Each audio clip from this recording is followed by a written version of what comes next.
दोस्तों, स्वागत है आप सभी का हमारे इस यूट्यूब चैनल में। दोस्तों, आज हम महिला पर्यवेक्षक के मॉडल पेपर लेकर आए हैं, जिसमें हम सिलेबस पर आधारित पूरे 100 प्रश्नों के उत्तर देखेंगे। और प्रश्न जो हम लेकर आए हैं वो काफ़ी महत्वपूर्ण है, काफ़ी बार व्यापम की परीक्षा में पूछे गए हैं और पूछे जाने की संभावना भी है। कुछ नए प्रश्न भी हैं। तो आपको सभी को पता ही है कि परीक्षा जो है निर्धारित तिथि को होनी है, उसके लिए प्रवेश पत्र भी जारी हो चुका है। यदि आपने प्रवेश पत्र अभी तक डाउनलोड नहीं किया है तो व्यापम के ऑफिशियल साइट पर जाकर प्रवेश पत्र डाउनलोड कर लीजिए और अपने एग्ज़ाम सेंटर का भी पता कर लीजिए, ताकि एग्ज़ाम सेंटर पहुंचने में आपको कोई तकलीफ ना हो, कोई परेशानी ना हो। तो चलिए देर ना करते हुए शुरू करते हैं आज का हमारा सेशन।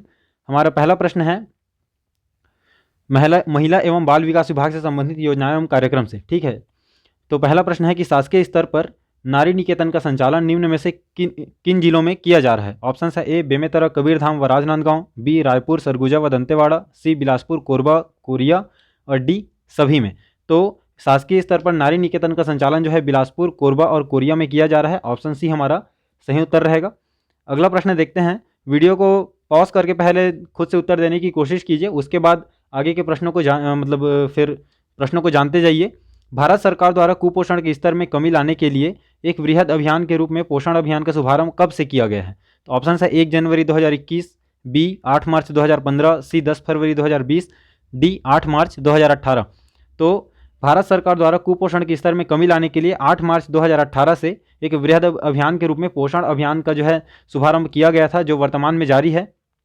अगला प्रश्न देखते हैं। अगला प्रश्न है बाल विवाह प्रतिषेध अधिनियम 2006 को राष्ट्रपति की स्वीकृति कब प्राप्त हुई। ऑप्शन है ए 30 नवंबर 2007, बी 10 जनवरी 2007, सी 9 जनवरी 2007 या डी 25 जनवरी 2007। तो बाल विवाह प्रतिषेध अधिनियम 2006 को जो है राष्ट्रपति द्वारा स्वीकृति 10 जनवरी 2007 को प्राप्त हुई थी। ऑप्शन बी हमारा सही उत्तर रहेगा। अगला प्रश्न देखते हैं। अगला प्रश्न है टोनही प्रताड़ना अधिनियम 2005 राज्य में कब प्रारंभ हुई है। टोनही प्रताड़ना अधिनियम ऑप्शन है ए 30 सितंबर 2005, बी 23 जनवरी 2005, सी 30 नवंबर 2005 या डी 23 दिसंबर 2005। तो टोनही प्रताड़ना अधिनियम जो है 30 सितंबर 2005 को छत्तीसगढ़ राज्य में लागू किया गया था। अगला प्रश्न देखते हैं। अगला प्रश्न है घरेलू हिंसा की परिभाषा किस धारा में उल्लेखित है। ऑप्शन है ए धारा 6 में, बी धारा 5 में, सी धारा 7 में या डी धारा 3 में। तो घरेलू हिंसा की परिभाषा जो है धारा 3 में परिभाषित की गई है, उल्लेखित की गई है। अगला प्रश्न देखते हैं। शारीरिक हिंसा की श्रेणी में शामिल है। शारीरिक हिंसा की श्रेणी में क्या क्या शामिल है। ऑप्शन है ए थप्पड़ मारना, बी मुक्का मारना, सी दांत से काटना या डी उपरोक्त सभी। तो शारीरिक हिंसा में ये सारी चीज़ें आती हैं। ऑप्शन डी हमारा सही उत्तर रहेगा। अगला प्रश्न है घरेलू हिंसा अधिनियम 2005 के अंतर्गत मजिस्ट्रेट द्वारा किए गए आदेश की अपील की जाएगी। ठीक है, मजिस्ट्रेट यदि कोई आदेश करते हैं तो उसकी अपील कहाँ की जाएगी घरेलू हिंसा अधिनियम 2005 के अंतर्गत। ऑप्शन है ए उच्च न्यायालय में, बी जिला न्यायालय में, सी सेशन न्यायालय में या डी कोई नहीं। तो मजिस्ट्रेट द्वारा किए गए घरेलू हिंसा अधिनियम 2005 के अंतर्गत मजिस्ट्रेट द्वारा किए गए आदेश की अपील सेशन न्यायालय में की जाएगी। ऑप्शन सी इसका सही उत्तर रहेगा। अगला देखते हैं। राज्य में मुख्यमंत्री सुपोषण अभियान कब से प्रारंभ किया गया है। ऑप्शन है ए 2 अक्टूबर 2019, बी 1 नवंबर 2019, सी 11 जुलाई 2020 या डी 2 अक्टूबर 2020। तो राज्य में जो है मुख्यमंत्री सुपोषण अभियान छत्तीसगढ़ राज्य में 2 अक्टूबर 2019 से प्रारंभ किया गया है। ठीक है, इसका जो शुभारंभ है हमारे प्रदेश के माननीय मुख्यमंत्री श्री भूपेश बघेल जी ने किया था। अगला प्रश्न देखते हैं। छत्तीसगढ़ में मातृ शिशु मृत्यु दर रोकने पायलट प्रोजेक्ट की शुरुआत कहाँ से की जा रही है। पायलट प्रोजेक्ट की शुरुआत कहाँ से की जा रही है। इसका उद्देश्य है मातृ शिशु मृत्यु दर को रोकने के लिए। विकल्प है ए दंतेवाड़ा, बी सूरजपुर, सी रायपुर या डी धमतरी। तो पायलट प्रोजेक्ट की जो शुरुआत है वो धमतरी जिले से की जा रही है। ऑप्शन डी हमारा सही उत्तर रहेगा। अगला प्रश्न देखते हैं। बच्चों में आयरन की कमी से कौन सा रोग होने का खतरा रहता है। ऑप्शन है ए मलेरिया, बी टाइफाइड, सी एनीमिया या डी पीलिया। तो बच्चों में आयरन की कमी से एनीमिया रोग होने का खतरा रहता है। ऑप्शन सी हमारा सही उत्तर रहेगा। अगला देखते हैं। आंगनबाड़ी में उपलब्ध कराई जाने वाली सेवाएं हैं। ऑप्शन है ए 6 वर्ष से कम आयु के बच्चों के टीकाकरण, समस्त गर्भवती स्त्रियों के लिए प्रसव पूर्व देखभाल और टीकाकरण, सी 6 वर्ष से कम आयु के बच्चों को अनुपूरक पोषण या डी उपरोक्त सभी। तो आंगनबाड़ी में ये सारी सुविधाएं जो है उपलब्ध कराई जाती हैं, इसलिए हमारा ऑप्शन डी जो है सही उत्तर रहेगा। अगला देखते हैं। निम्न कथनों पर विचार कीजिए। कथन है आंगनबाड़ी केंद्र बाल विकास और वृद्धि में सहायता प्रदान करने के लिए अत्यंत महत्वपूर्ण है। दूसरा कथन है आंगनबाड़ी कार्यकर्ता आंगनबाड़ी के प्रभावी कार्यकरण में एक महत्वपूर्ण भूमिका निभाती हैं। ठीक है, तो इस आधार पे हमारा जो सही उत्तर रहेगा 1 और 2 दोनों सही हैं, तो हमारा सी ऑप्शन जो है सही उत्तर रहेगा। अगला देखते हैं, इनमें से कौन सा पोषक तत्व अधिक ऊर्जा प्रदान करता है? ऑप्शन है ए 1 ग्राम कार्बोहाइड्रेट, बी 1 ग्राम वसा, सी 1 ग्राम प्रोटीन या डी 1 ग्राम विटामिन ए।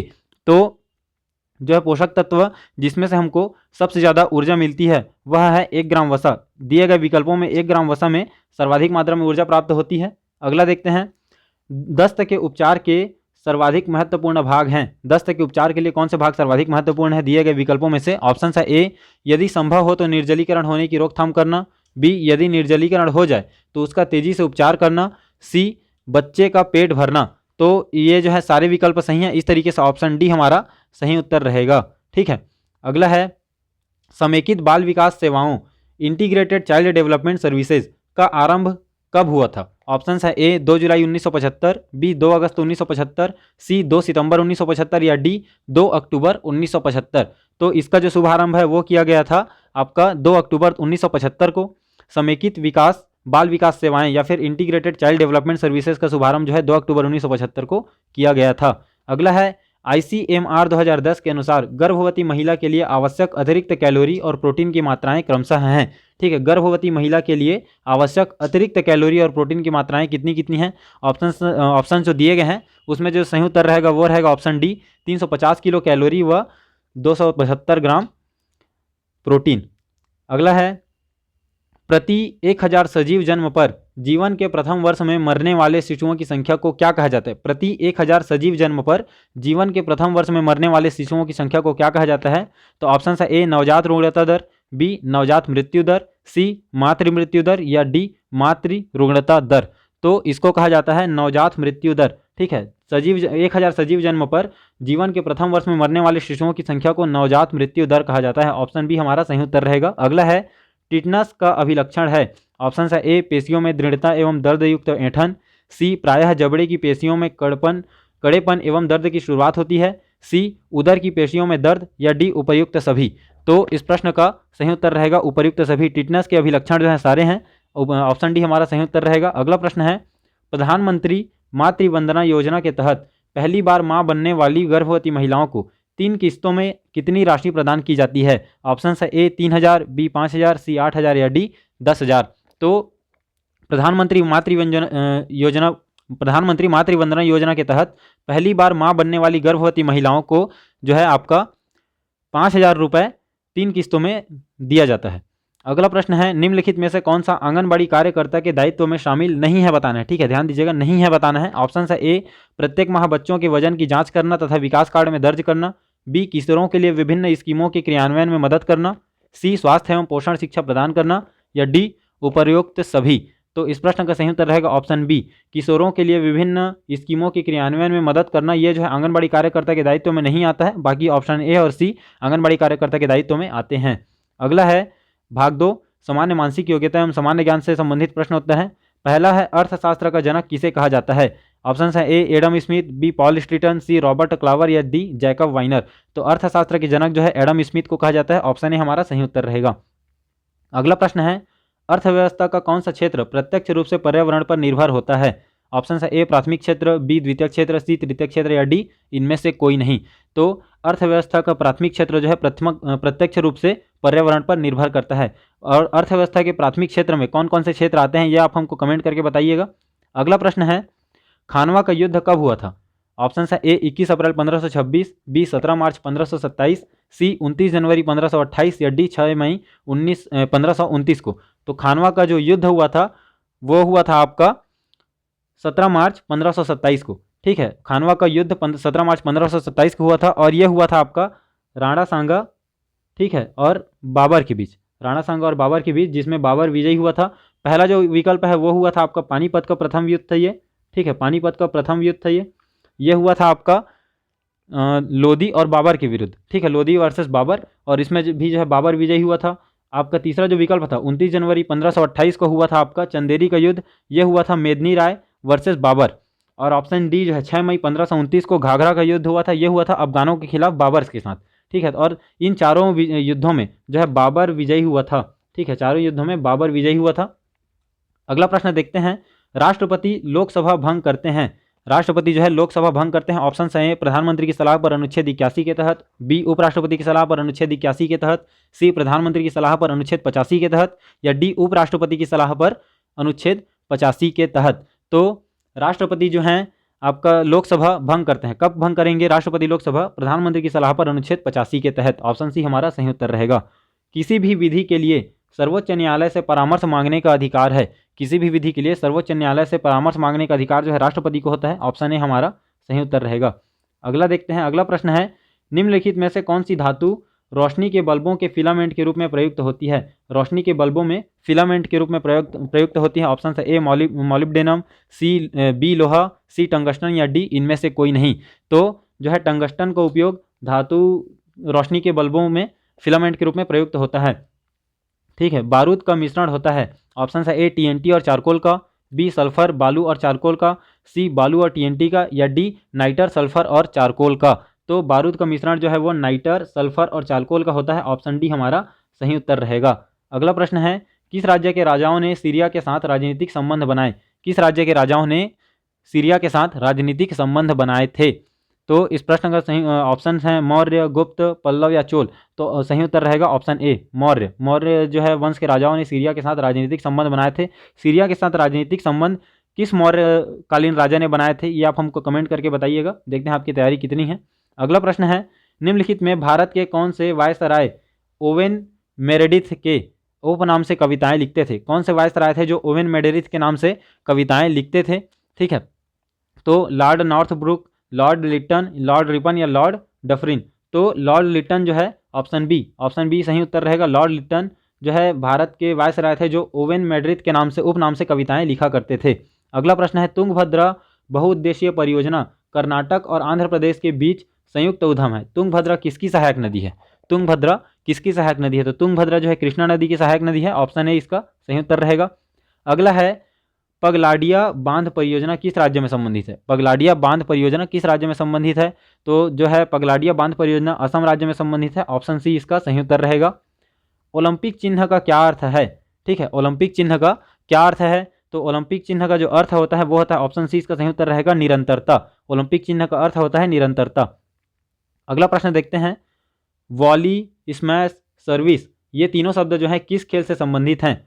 ये तीनों शब्द किस खेल से संबंधित है? ये शब्द जो है लॉन टेनिस से संबंधित है। ऑप्शन बी हमारा सही उत्तर रहेगा। अगला देखते हैं, राष्ट्रीय मतदाता दिवस कब मनाया जाता है? राष्ट्रीय मतदाता दिवस कब मनाया जाता है? तो जो विकल्प हैं उसमें से हमारा सही उत्तर रहेगा ऑप्शन डी 25 जनवरी को। राष्ट्रीय मतदाता दिवस 25 जनवरी को मनाया जाता है। महिला आयोग के राष्ट्रीय अध्यक्ष को कौन नियुक्त या नामांकित करता है? महिला आयोग के राष्ट्रीय अध्यक्ष को कौन नियुक्त या नामांकित करता है? तो इस प्रश्न का सही उत्तर रहेगा केंद्र सरकार। ठीक है, महिला आयोग के अध्यक्ष को जो है केंद्र सरकार नियुक्त करती है, नामांकित करती है। अगला प्रश्न है, प्रसिद्ध सूफी संत निजामुद्दीन औलिया किसके समय दिल्ली में बसे? प्रसिद्ध सूफी संत निजामुद्दीन औलिया किसके समय में दिल्ली में बसे थे? इस प्रश्न का सही उत्तर रहेगा ऑप्शन ए अकबर के समय में। ठीक है, निजामुद्दीन औलिया जो है दिल्ली में अकबर के समय में बसे थे। अगला प्रश्न है, भारतीय सेना में एडवांस टेक्नोलॉजी व्हीकल कौन से हैं? भारतीय सेना में एडवांस टेक्नोलॉजी व्हीकल कौन कौन से हैं? ऑप्शंस के हिसाब से सही उत्तर रहेगा परमाणु शक्ति युक्त पनडुब्बी जो हैं एडवांस टेक्नोलॉजी व्हीकल्स हैं। अगला है, भारत की पहली क्षेत्रीय ग्रामीण बैंक कौन सी है? भारत की पहली क्षेत्रीय ग्रामीण बैंक कौन सी है? तो भारत की पहली क्षेत्रीय ग्रामीण बैंक है ऑप्शन सी प्रथमा बैंक है। ठीक है, इसकी स्थापना हुई थी आपके 2 अक्टूबर 1975 को, और कहाँ हुआ था? मुरादाबाद में। ठीक है, मुरादाबाद में। अगला प्रश्न देखते हैं। अगला प्रश्न है, छत्तीसगढ़ में प्रसिद्ध लक्ष्मण मंदिर कहाँ है? छत्तीसगढ़ में प्रसिद्ध लक्ष्मण मंदिर कहाँ है? तो छत्तीसगढ़ में प्रसिद्ध लक्ष्मण मंदिर जो है सिरपुर में है। ऑप्शन बी हमारा सही उत्तर रहेगा। ठीक है, अगला प्रश्न देखते हैं, जस्टिस मंजुला चिल्लर जिन्हें हाल ही में बिजली के लिए अपीलीय न्यायाधिकरण का नया अध्यक्ष चुना है, वो पहले किस उच्च न्यायालय की मुख्य न्यायाधीश थीं? तो जस्टिस मंजुला चिल्लर जो हैं पहले जम्मू कश्मीर उच्च न्यायालय की मुख्य न्यायाधीश थी, जिन्हें वर्तमान में बिजली के लिए अपीलीय न्यायाधिकरण का नया अध्यक्ष चुना गया है।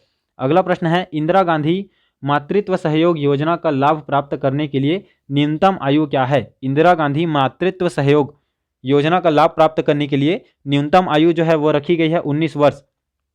अगला प्रश्न है, राष्ट्रपति संविधान की किस अनुच्छेद के अंतर्गत लोकसभा को भंग कर सकते हैं? ठीक है, तो राष्ट्रपति जो है किस अनुच्छेद के अंतर्गत लोकसभा को भंग कर सकते हैं? राष्ट्रपति अनुच्छेद 85 के अंतर्गत लोकसभा को भंग कर सकते हैं और किसकी सलाह पर? प्रधानमंत्री की सलाह पर। ठीक है, प्रधानमंत्री की सलाह पर अनुच्छेद 85 के तहत राष्ट्रपति जो है लोकसभा को भंग कर सकते हैं। अगला प्रश्न है, हाल ही में मिस ट्रांस ग्लोबल 2021 जीतने वाली पहली भारतीय कौन बनी है? तो इस प्रश्न का सही उत्तर रहेगा आपका ऑप्शन ए, श्रुति सितारा जो है मिस ट्रांस ग्लोबल 2021 जीतने वाली पहली भारतीय महिला बनी है। अगला प्रश्न है, छत्तीसगढ़ में सविनय अवज्ञा आंदोलन की शुरुआत किसने की थी? तो छत्तीसगढ़ में सविनय अवज्ञा आंदोलन की शुरुआत जो है पंडित रविशंकर शुक्ला ने की थी। ऑप्शन सी हमारा सही उत्तर रहेगा। अगला प्रश्न है, छत्तीसगढ़ प्रदेश में किस शासक के सर्वाधिक अभिलेख प्राप्त हुए हैं? तो छत्तीसगढ़ प्रदेश में पृथ्वीदेव द्वितीय के सर्वाधिक अभिलेख प्राप्त हुए हैं। ऑप्शन बी हमारा सही, ऑप्शन सी हमारा सही उत्तर रहेगा।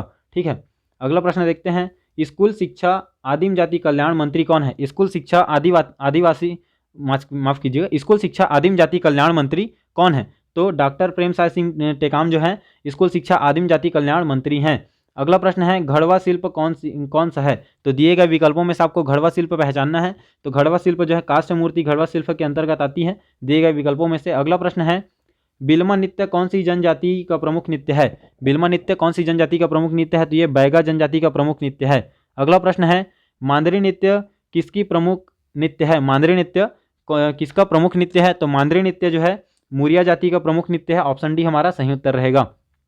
चकमक अभियान और सजग कार्यक्रम संबंधित है। चकमक अभियान और सजग कार्यक्रम जो है आंगनबाड़ी के बच्चों के समग्र विकास से संबंधित है। अगला प्रश्न है, निम्नलिखित शब्दों को शब्दकोश के अनुसार रखे क्रम में, मतलब शब्द क्रम के शब्दकोश के अनुसार क्रम में रखना है। तो जब इसको आप क्रम में रखेंगे तो आपका सही उत्तर आएगा ऑप्शन सी। ठीक है, ऑप्शन सी आपका सही उत्तर आएगा। 2 3 5 1 4। अगला प्रश्न है, दी गई अक्षर श्रृंखला के खाली स्थानों पर क्रम से रखने पर निम्नलिखित में से कौन सा अक्षर समूह से पूरा करेगा? ये सही उत्तर रहेगा आपका। ठीक है, तो मतलब कौन से अक्षर समूह यहाँ पे खाली स्थान में भरने चाहिए, तो ये क्रम जो है सही रूप से बैठेगा। तो जब आप इसको सही रूप से भरेंगे तो ऑप्शन ए आपका सही उत्तर आएगा। ठीक है, ऑप्शन ए हमारा सही उत्तर रहेगा। अगला प्रश्न है, कौन सी संख्या तीनों ज्यामितीय आकृतियों में साझी गई है? ठीक है, तीनों ज्यामितीय आकृति में कौन सी संख्या साझी गई है? तो आप देख सकते हैं तीनों ज्यामितीय आकृतियों में कौन सी संख्या है? 6 है। ठीक है, ऑप्शन सी हमारा सही उत्तर रहेगा। अगला प्रश्न देखते हैं। अगला प्रश्न है, अरुण इलियास से तेज दौड़ता है किंतु दिनेश जितना तेज नहीं। दिनेश चंदर से तेज दौड़ता है किंतु विक्रम जितना तेज नहीं। सबसे तेज कौन दौड़ता है? तो यहाँ पे सबसे तेज दौड़ता है आपका विक्रम। ठीक है, आप इसको जब क्रम से जमाएंगे तो आपको सही उत्तर विक्रम मिलेगा। ऑप्शन बी आएगा। यदि यहाँ पे आपको एक कूट दिया गया है, को व्यवस्थित करके एक अर्थपूर्ण शब्द बनाया जाए तो दाएं से दूसरा अक्षर कौन सा होगा? दाएं से आपको दूसरा अक्षर बताना है।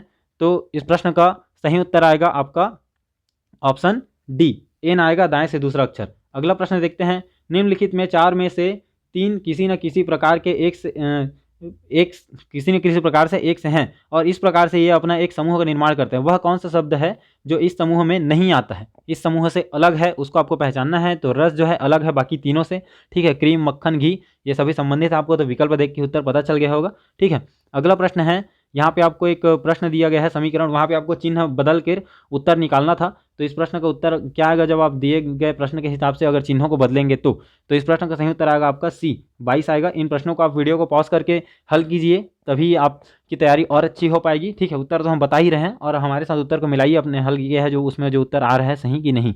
अगला प्रश्न है, यदि किसी सांकेतिक भाषा में फोर्ज को FPTJI लिखा जाता है तो कल्प्रिट को उसी भाषा में कैसा लिखा जाएगा?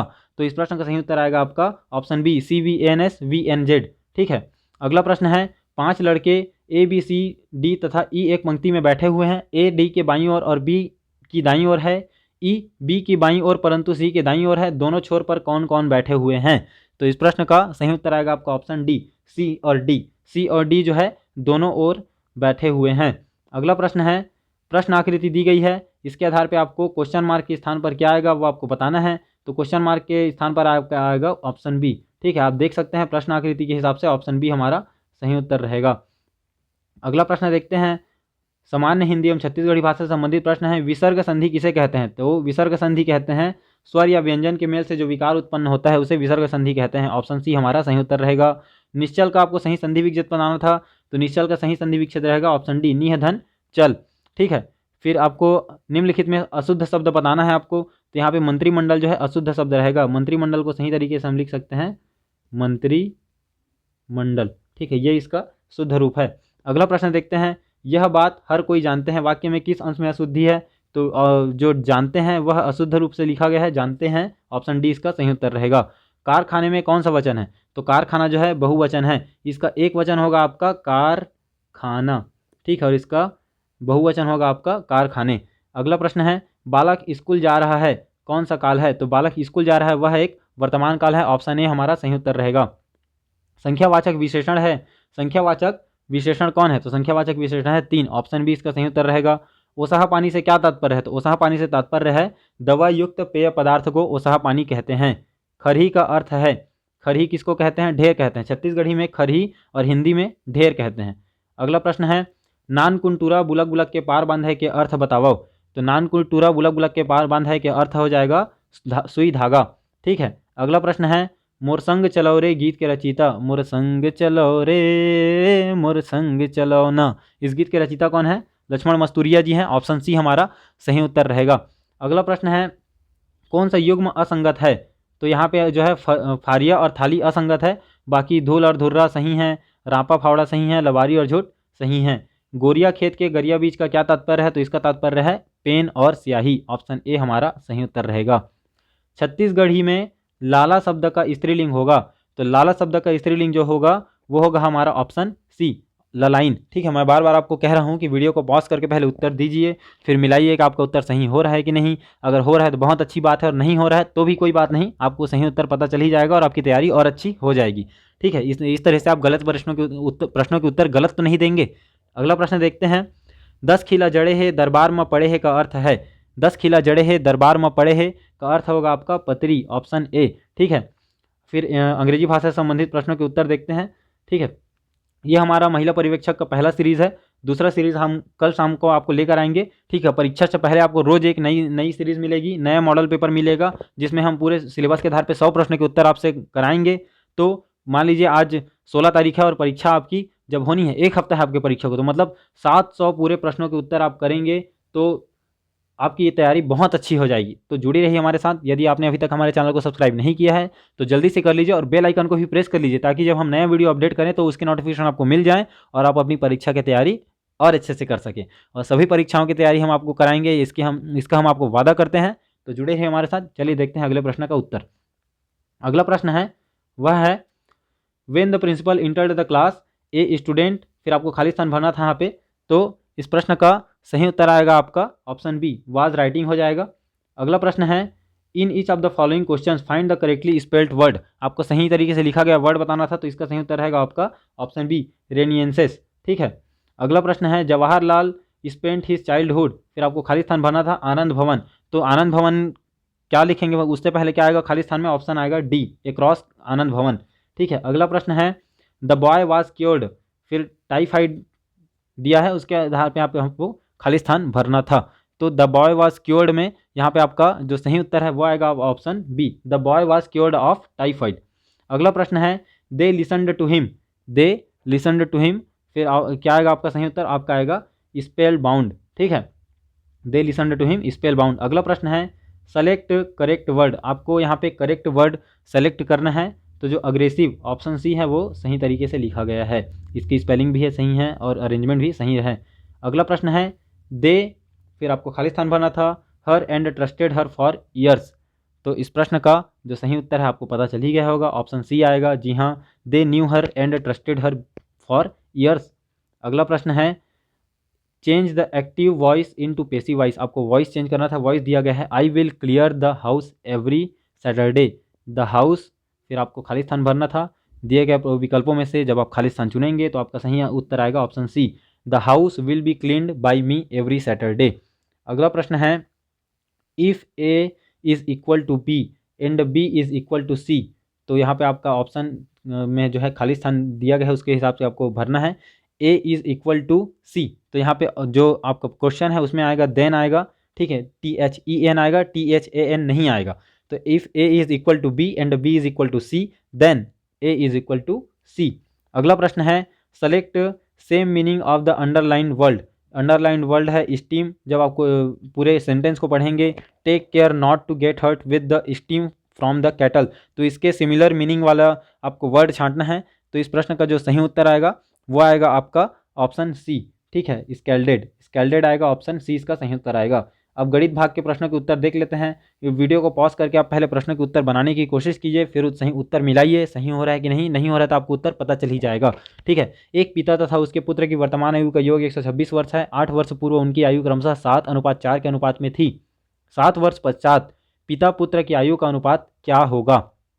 तो इस प्रश्न का सही उत्तर आएगा, जब अब इसको सॉल्व करेंगे तो ऑप्शन बी आएगा 17:11, ठीक है। अगला प्रश्न है, एक लड़का, हम इसमें हल नहीं बता रहे हैं गणित के प्रश्नों के, क्योंकि यदि हमने हल बताया तो गणित के 15 क्वेश्चन है, 15 क्वेश्चन के हल बताने में ही आपको 30 मिनट लग जाएगा, तो काफ़ी टाइम लग जाएगा, तो वीडियो बहुत लंबा हो जाएगा, इसलिए हम सिर्फ इसमें सही उत्तर बता रहे हैं, ठीक है। इसके लिए अलग से एक वीडियो डिटेल के लिए हम बना देंगे। एक लड़का 12 किलोमीटर प्रति घंटा की औसत गति पर स्कूल पहुंचने के लिए 20 मिनट लेता है। यदि उसे 15 मिनट में स्कूल पहुंचना है तो औसत गति खाली स्थान होनी चाहिए। तो औसत गति जो होनी चाहिए उसके लिए वह है 16 किलोमीटर प्रति घंटा, ठीक है। आप इसको सॉल्व करेंगे तो आंसर आएगा 16 किलोमीटर प्रति घंटा। यदि किसी वर्ग की भुजा 2 गुनी कर दी जाए तो क्षेत्रफल क्या होगा? तो यदि किसी वर्ग की भुजा 2 गुनी कर दी जाए तो क्षेत्रफल जो है 4 गुना हो जाएगा। ऑप्शन बी इसका सही उत्तर रहेगा। आपको इस वीडियो के डिस्क्रिप्शन में हमारे टेलीग्राम चैनल का भी लिंक मिल जाएगा, वहाँ आप जाके जुड़ जाइए। वहाँ आपको हम करंट अफेयर से संबंधित सूचनाएं, नए नई समाचार जो भी छत्तीसगढ़ में हो रहे हैं, इंटरनेशनल नेशनल सभी समाचार आपको देते रहते हैं। तो जाके हमारे उस लिंक से टेलीग्राम चैनल में जुड़ जाइए। 220 का 15% आपको बताना था, तो इसका सही उत्तर रहेगा ऑप्शन ए 33, ठीक है। अगला प्रश्न है, यहाँ पे आपको दिया गया है क्वेश्चन, इसको जब आप जोड़ेंगे तो सही उत्तर क्या आएगा? तो इसका सही उत्तर आएगा इनमें से कोई नहीं, ठीक है। ये तीनों विकल्प गलत हैं, ऑप्शन डी हमारा सही उत्तर रहेगा। 91 नंबर का प्रश्न है, 450 सेबों में से 30% सड़े हुए हैं, कितने सेब ठीक हैं? तो 450 में से 30% जो हैं सड़े हुए हैं, तो कितने सेब ठीक हैं? 135 सेब जो हैं ठीक हैं। अगला प्रश्न देखते हैं। अगला प्रश्न है आपका, एक तारा पृथ्वी से लगभग 8.1 गुणित 1013 किलोमीटर दूर है। मान लीजिए प्रकाश 3.0 गुणित 105 किलोमीटर प्रति सेकंड की गति से चलता है। ज्ञात कीजिए कि तारे से प्रकाश को पृथ्वी तक पहुंचने में कितना समय लगता है। तो जब आप इसको सॉल्व करेंगे, एकदम सरल क्वेश्चन है, तो इसका सही उत्तर आएगा आपका ऑप्शन है 2.7 × 108, ठीक है। अगला प्रश्न है, एक वस्तु 220 में बेचकर नीता ने 10% लाभ प्राप्त किया, तदनुसार वह उसे कितने में बेचे कि लाभ 30% हो जाए? इसका सही उत्तर रहेगा आपका ऑप्शन सी 260 रुपये। अगला है 10, यहाँ पे आपको इक्वेशन दिया गया है, तो ये किसके बराबर होगा आपको बताना है। जब इसको सॉल्व करेंगे आप तो आपका सही उत्तर आएगा ऑप्शन बी 920, ठीक है। अगला प्रश्न है, एक व्यक्ति ने अपनी संपत्ति का 1/4 भाग अपनी पुत्री को दिया, 1/2 अपने पुत्र को दिया और 1/5 का दान कर दिया, तदनुसार उसे कुल कितना भाग दे दिया? तो उसने जो है कुल 19/20 भाग दे दिया, ठीक है। अगला प्रश्न है, यदि सम अष्टभुज का प्रत्येक अंतः कोण 135 अंश है तो अष्टभुज का बाह्य कोण क्या होगा? तो अष्टभुज का बाह्य कोण जो है वो 45 डिग्री रहेगा। ऑप्शन सी हमारा सही उत्तर रहेगा। अगला है, एक विद्यालय में 85 लड़के व 35 लड़कियों ने सार्वजनिक परीक्षा दी। लड़कों का माध्य प्राप्त अंक जो है 40% व लड़कियों का माध्य प्राप्त अंक 60% था। तो विद्यालय का औसत प्राप्तांक कितना प्रतिशत है आपको बताना था। जब आप इसको सॉल्व करेंगे तो आपका सही उत्तर आएगा ऑप्शन सी 45.83%, ठीक है। अगला प्रश्न है, कोई धनराशि सरल ब्याज पर 20 वर्षों में 2 गुनी हो जाती है, कितने वर्षों में वह 4 गुनी हो जाएगी? तो यह जो है 60 वर्षों में 4 गुनी हो जाएगी। ऑप्शन सी इसका सही उत्तर रहेगा। अगला है, किसी संख्या का 35% मिलने के लिए उस संख्या को किससे गुणा किया जाना चाहिए? तो किसी संख्या का 35% मिलने के लिए उस संख्या को किससे गुणा किया जाना चाहिए? इस प्रश्न का सही उत्तर रहेगा √7/20 से। जब किसी संख्या को √7/20 से गुणा करेंगे तो आपको उस संख्या का 35% मिल जाएगा। अगला प्रश्न है, एक व्यक्ति स्थान ए से बी तक की दूरी 5 किलोमीटर प्रति घंटा की रफ्तार से तय करता है और 4 किलोमीटर प्रति घंटा की रफ्तार से वापस आ जाता है, तो उसकी औसत चाल आपको बतानी है। तो ये एकदम सरल प्रश्न है, इसका उत्तर तो आपको आना ही चाहिए। इसको बोलते हैं लड्डू प्रश्न, है ना। तो ये प्रश्न जो है एकदम सरल है, इसका उत्तर जो है वो रहेगा आपका ऑप्शन बी 40/9 किलोमीटर प्रति घंटा, ठीक है। ऑप्शन बी हमारा सही उत्तर है। इस प्रकार से हमने पूरे 100 प्रश्नों के उत्तर जाने। कल हम एक और नई सीरीज़ लेकर आएंगे, तो हमारे चैनल को सब्सक्राइब कर लीजिए और बेल आइकन को प्रेस कर लीजिए, ताकि हम कल जब नई सीरीज़ अपलोड करें तो आपको उसका नोटिफिकेशन मिल जाए और आप अपनी परीक्षा की तैयारी और अच्छे से कर सकें। धन्यवाद, मिलते हैं आपसे अगली वीडियो में। जय हिंद।